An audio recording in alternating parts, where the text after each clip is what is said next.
día en la casa de Dios que 1000 años lejos de Él. Prefiero un rincón en la casa de Dios que todo el palacio de un rey, que todo el palacio de un rey. Ven conmigo a la casa de Dios, celebraremos juntos tu amor, haremos fiesta en honor de aquel que nos amó. Que muestres mi gloria y en mi redención que rebose tu copa, que cambies el mundo cada vez que hables, pues el tiempo se agota, se agota.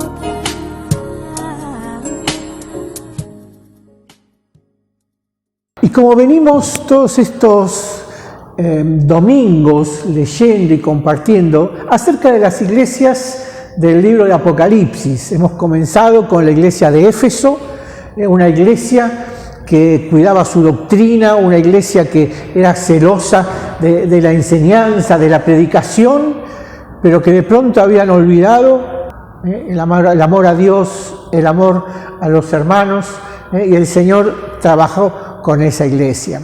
Después vimos la iglesia de Esmirna, una iglesia también que el Señor no tenía nada que reprocharles, sino que los alentaba porque ellos habían sido fieles en medio de una situación difícil, situaciones de persecución.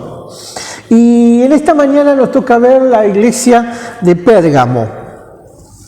Es una iglesia también que estaba situada en una ciudad como la nuestra, con mucha prosperidad económica y también con grandes monumentos y edificios, ¿no?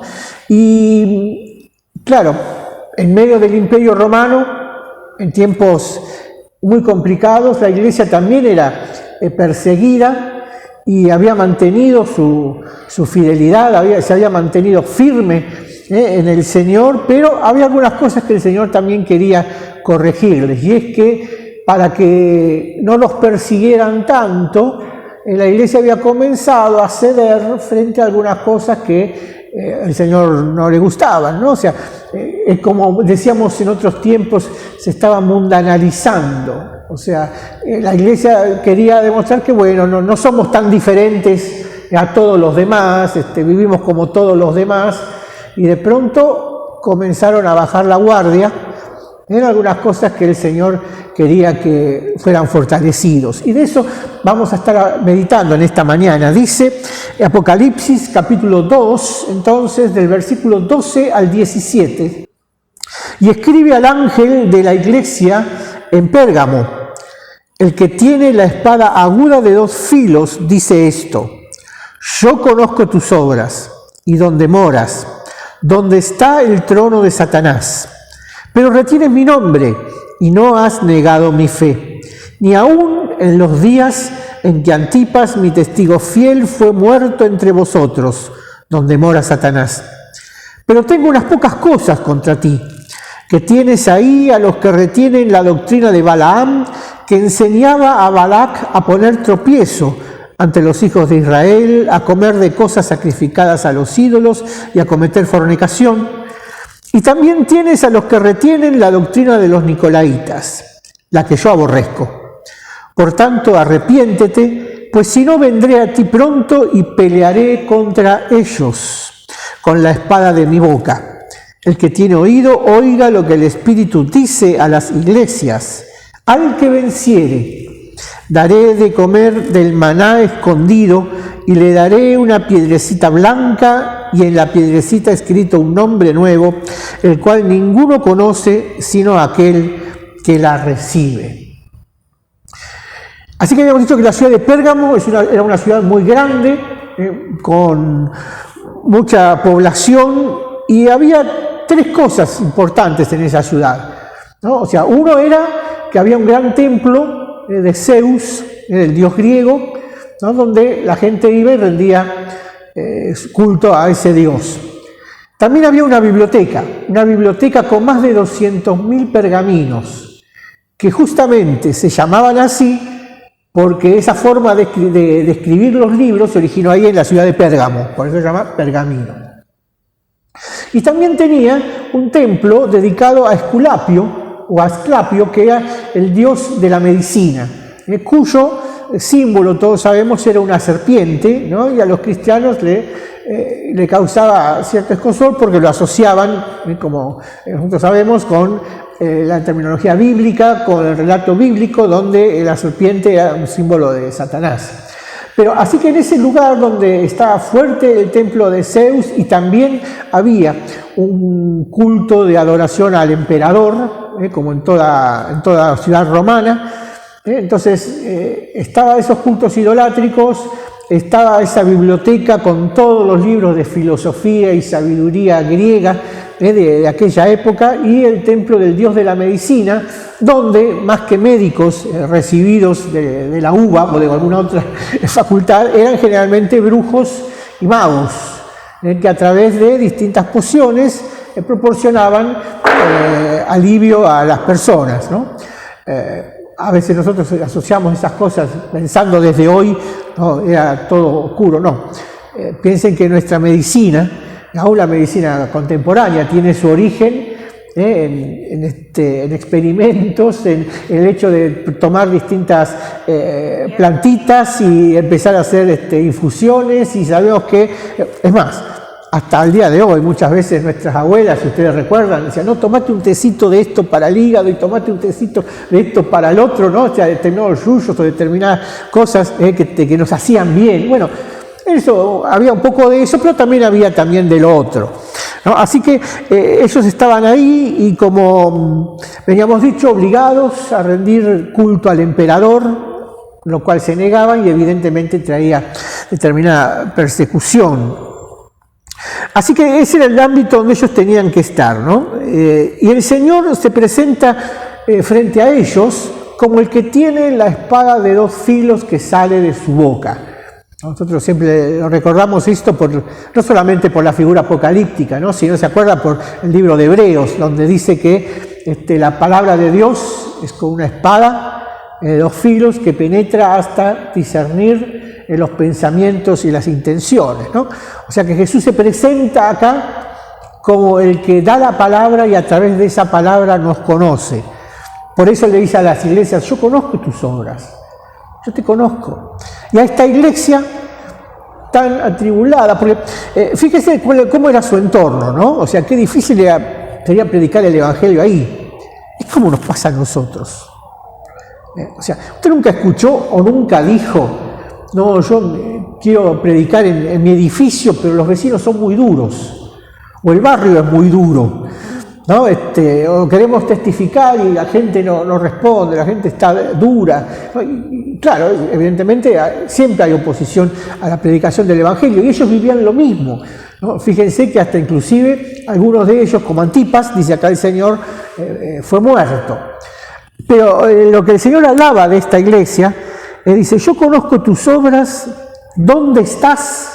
Que ahí está el trono de Satanás, ¿no? O sea, el Señor sabe dónde estamos, sabe cómo es nuestro barrio, sabe cómo es tu edificio, sabe cómo es tu manzana, sabe cómo son tus vecinos, sabe que el diablo tiene también posesión de esas vidas, pero nuestra tarea es llevar sal y luz, nuestra tarea es ser fortaleza para esas personas. Nuestra tarea es ser de ayuda para ellos, de compañía, de aliento, de sostén. Somos los portadores de las buenas nuevas. Así que el Señor dice, yo conozco tus obras. Dice, ¿dónde está el trono de Satanás? Dice, pero retienes mi nombre y no has negado mi fe. Dice, pese a que el lugar es duro, pese a que cuesta evangelizar, pese a que la tarea muchas veces nos tira abajo, pareciera que la cosa no camina, no avanza. Dice, yo no conozco, Señor, todo eso. Sé dónde estás. Dice el Señor, pero retienes mi nombre y no has negado mi fe. Qué bueno esto. Una iglesia que sabemos estaba en situaciones complicadas, situaciones difíciles, pero el Señor dice, pero retenés mi nombre. Y sabemos que en el nombre de Jesús, muchas veces como hemos cantado, hay victoria. Que en el nombre de Jesús encontramos la verdadera libertad. Que en el nombre de Jesús tenemos una posibilidad de enfrentar la vida de manera diferente. Y que en el nombre de Jesús podemos alcanzar aquello que Él vino a traernos, que es vida eterna, que es salvación. Así que el Señor venía alentando a esta iglesia que había sido firme, había estado firme, ¿no?, en ese lugar, en ese contexto, ¿no?, tan negativo. Nosotros ya llevamos 91 años acá, y es el sostén del Señor. Seguro vamos a llegar a los 100 también, y nos vamos a pasar, y el Señor va a seguir acompañándonos. Esa es la garantía de su compañía, de su presencia, de su aliento, de su respaldo en este lugar. No temas. Pero también tenía algo para decirles el Señor en contra. Dice, pero tengo unas pocas cosas contra ti, que tienes ahí a los que retienen la doctrina de Balaam, que enseñaba a Balac a poner tropiezo ante los hijos de Israel, a comer de cosas sacrificadas a los ídolos y a cometer fornicación, ¿no? Ustedes dirán, uy, qué terrible. Hoy suena todas estas cosas, ¿no?, como algo. Pero en esa época no era nada especial, era lo más común. Si usted recuerda el texto y la historia, cuando Israel volvía de Egipto, salía de Egipto para ir a la tierra prometida, pasa por Moab. Entonces el rey de Moab llama a un falso profeta, Balaam, para que maldiga al pueblo de Dios, ¿no? Y este profeta, que era medio, en términos porteños, medio trucho, aceptaba el pago y iba y hacía lo que le decían, ¿no? Cada vez que iba a maldecir al pueblo de Dios, dice, yo voy a hacer lo que el Señor me diga. Y preparaba un altar, hacía matar toros y becerros, y cuando abría la boca el Señor le hacía bendecir a Israel, ¿no? Y Balac le decía, dice, pero yo te pago para que me maldija al pueblo y vos lo bendecís. Dice, bueno, vamos para otro lado. Iban a otra montaña y pasaba lo mismo. Cuando quería hablar, el Señor bendecía a Israel. Y después iban a otra montaña y volvía a pasar lo mismo. Finalmente Balaam se fue. Pero le dio este consejo a Balac. Dice, mirá, dice, las moabitas, lindas chicas, ¿por qué no le decís que vayan a visitar a los israelitas, y estén con ellos y vemos qué pasa? Dice que Balac lo hizo y envió mujeres de Moab a Israel. Dice, cuando las israelitas lo vieron, el desierto, vio mucho tiempo en el desierto, solos, había unas chicas lindas que estaban predispuestas a pasar gratos momentos, y dice la palabra de Dios que comenzaron a participar de los cultos. Las chicas dijeron, mira, trajimos esto, vamos a adorar a nuestro Dios, pero cada vez que lo adoramos hacemos un asado, o comemos unos lemeyú, no sé qué comerían, ¿no? Dice, algo comeríamos. Entonces dice que los israelitas empezaron a ir. En total, ¿qué tiene de malo? Después de todo, nosotros vamos a donde Dios nos dijo. Vamos a la tierra prometida, nosotros adoramos a Yahvé, está todo bien, nosotros tenemos la visión, pero no somos bichos tan raros. Entonces que comenzaron a tener relaciones con las moabitas, comenzaron a acercarse, dice que el Señor se enojó con Moisés, y Moisés también, y en ese día, luego del juicio del Señor, murieron 23.000 israelitas en un día.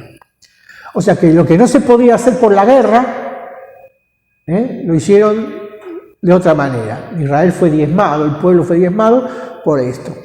Y en esta iglesia pasaba algo parecido. O sea, claro, es decir, habían matado a uno, los estaban persiguiendo, los estaban acorralando, los estaban hostigando. Y dicen, bueno, vamos a demostrar que no somos tan raros, ¿no? Mucha gente, me acuerdo en otras épocas, ¿no? A los cristianos los llamaban los aleluya, los evangelistas. Y algunos señalaban, ¿no? En el trabajo, si alguien daba testimonio, lo llamaban pastor, ¿no? Con una forma peyorativa, ¿no? Y uno se sentía muchas veces, usted le da el pasado también, ¿no? En la escuela, que te hacen bullying, o que te dicen algo porque vas a la iglesia, y uno comienza a aflojar. Y uno comienza a decir, bueno, pero sí, voy a la iglesia, pero Perdón, un cigarrillito, che. ¿Y por qué no venís con nosotros y vamos a tal lugar? ¿Por qué no el sábado a la noche, chicas, hay unos muchachos que se juntan en tal lugar, ¿por qué no vamos? Todo ese tipo de cosas, ¿no? Y uno empezaba a pelear con esas cosas. Y hoy pasa también.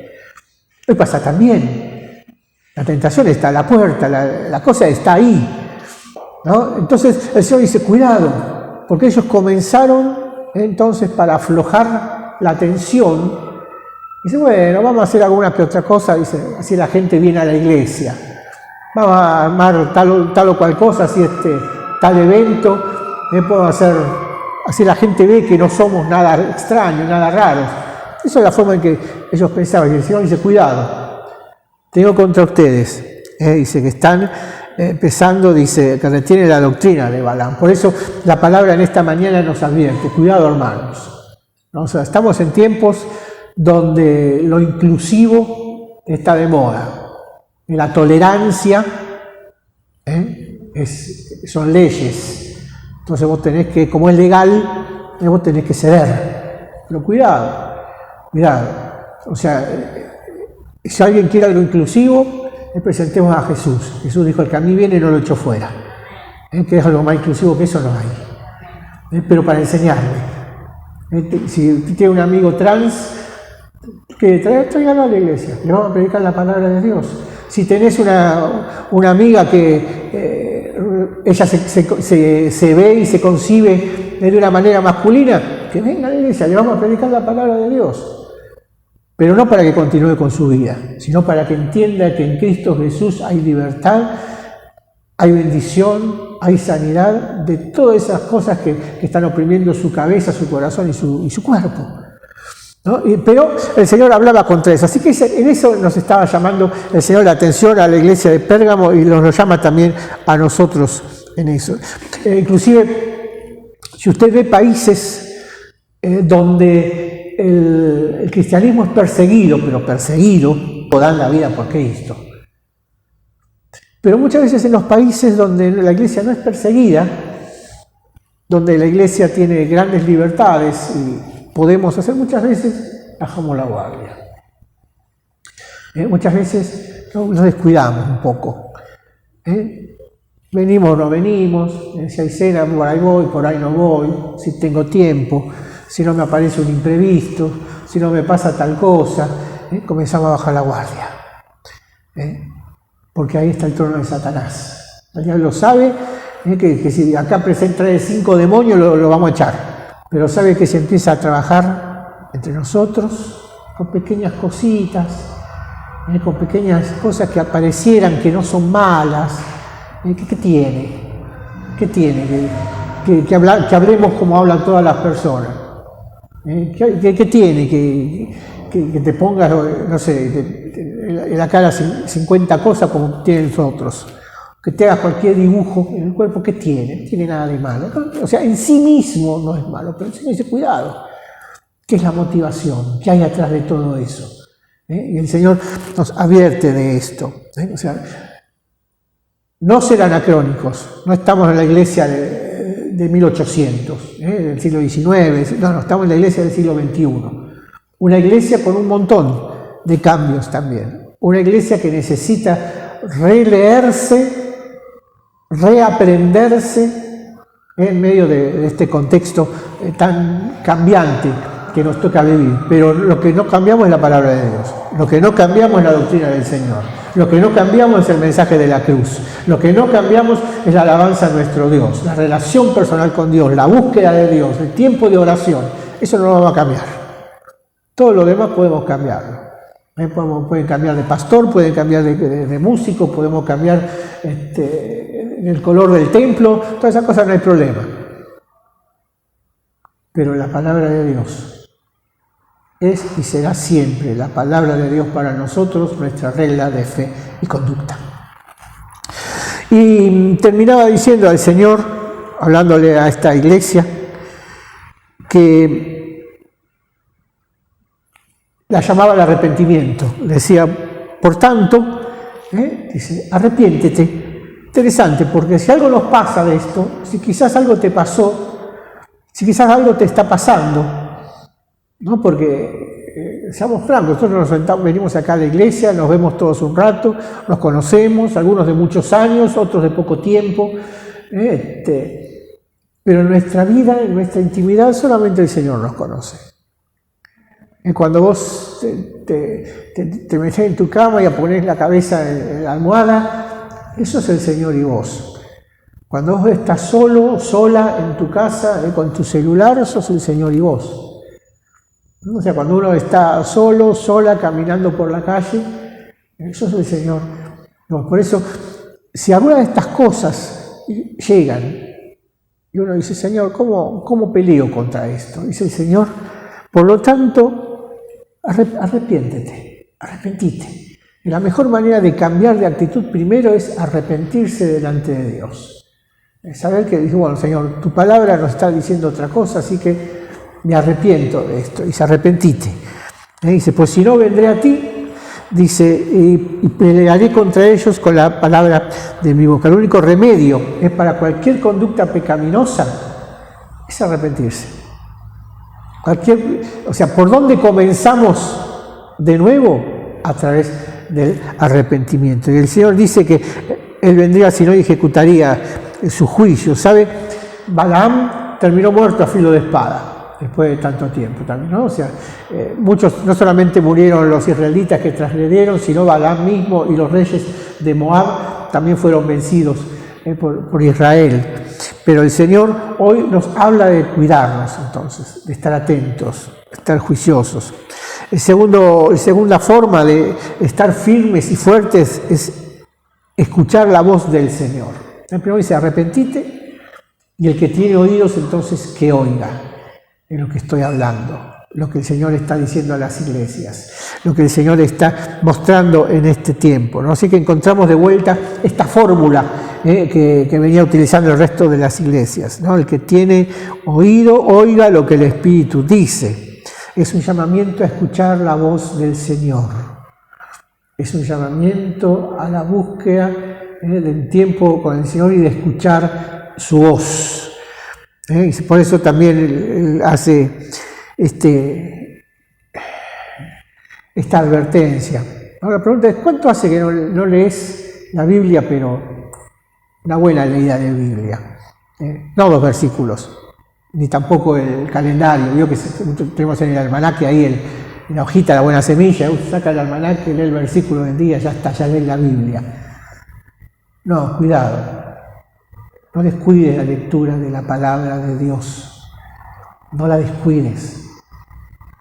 Volvé a pasar aquellas viejas historias, pero en las cuales el Señor interviene y habla a tu corazón. Es importante.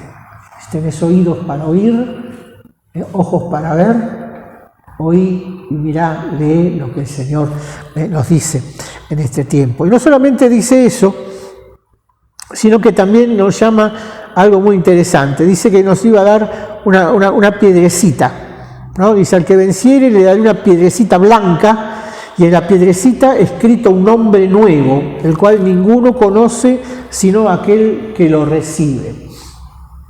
Hace muchos años un amigo mío que él es hebreo, es israelita, fue a Israel a visitar a la familia y me trajo algo que lo tengo ahí en casa guardado, del Valle de Megiddo. El Valle de Megiddo es el valle donde el Señor va a descender en su segunda venida, donde se va a realizar la gran batalla. Y se le trajo del Valle de Megiddo una piedrecita blanca. La teníamos ahí guardada en casa, una piedrita blanca. Y en ese lugar las piedras son blancas. Entonces, para ellos era importante. A nosotros nos parece que sea una piedrecita blanca, ¿qué nos va a dar? No, dice, uno va al Valle de Megiddo, sale ahí a pasear y encuentran por todos lados piedras y las piedritas son blancas. Entonces el Señor dice, te voy a dar una piedrecita blanca. ¿No? Dice, pero en ella va a haber un nombre nuevo para vos. Va a haber un nombre nuevo. Y se dice que se daba, mire, antes se daba una piedrecita al triunfador de los juegos. O sea, cuando alguien ganaba un juego olímpico, aparte de la corona de laureles y de toda la gloria y todo eso, se le daba también una piedrecita blanca. Era señal entonces de que había sido el triunfador, que había sido victorioso. En los juicios, en las cortes, se realizaban muchas veces las decisiones a través de dos piedras, una piedra blanca y una piedra negra. Piedra blanca inocente, piedra negra culpable.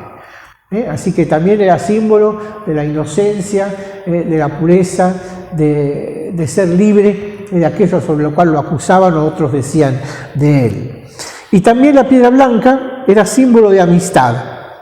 Dice que cuando quizás reyes u otras personas querían hacer como un pacto, rompían la piedrita y se llevaban mitad cada uno. Una piedrita blanca se llevaban mitad cada uno. Así que era símbolo de triunfo, símbolo de pureza y símbolo de comunión, de relación. Así que el Señor viene y te dice, si vences, yo te voy a dar entonces tu piedrecita blanca. Y dice, ahí el nombre con el cual yo te conozco. Recuerden que también para la antigüedad el nombre era considerado como la suma de todo aquello que la persona representaba. Por eso muchos personajes bíblicos el Señor les cambia el nombre en algunas situaciones. ¿Se acuerda de Abraham? Pasó a llamarse Abraham. Saraí pasó a ser Sara. ¿Se acuerda que Jacob pasó a ser Israel? ¿No? Dios le iba cambiando los nombres. Inclusive cuando Daniel y sus amigos fueron llevados cautivos a Babilonia, se les cambió el nombre para desposeerlos de todo lo que tenían antes, de quiénes eran y darles una nueva personalidad.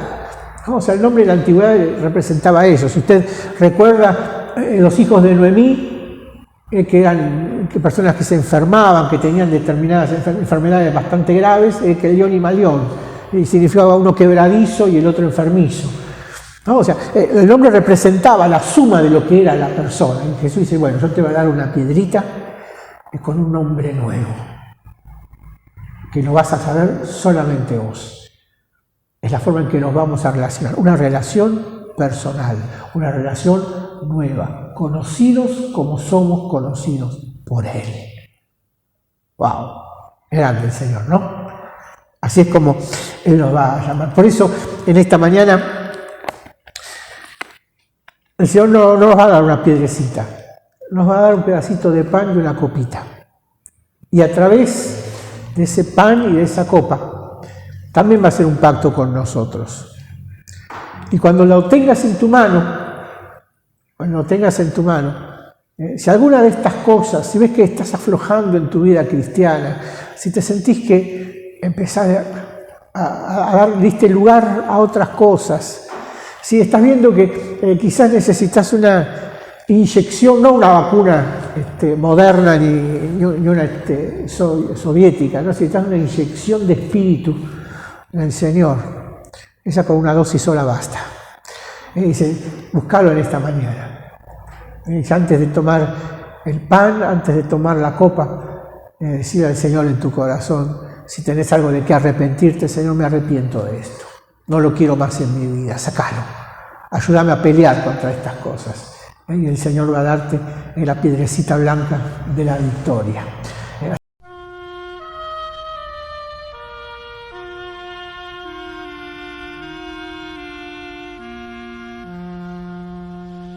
En memoria de mí esto hacer,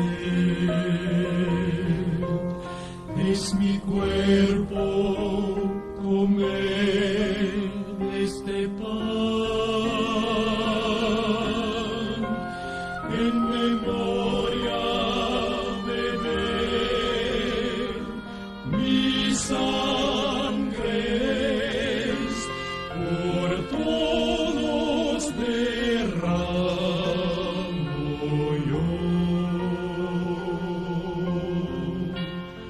en memoria de mí, obra bien, al enfermo sanar con amor, en memoria de mí, lo quieras, llevad consuelo.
en memoria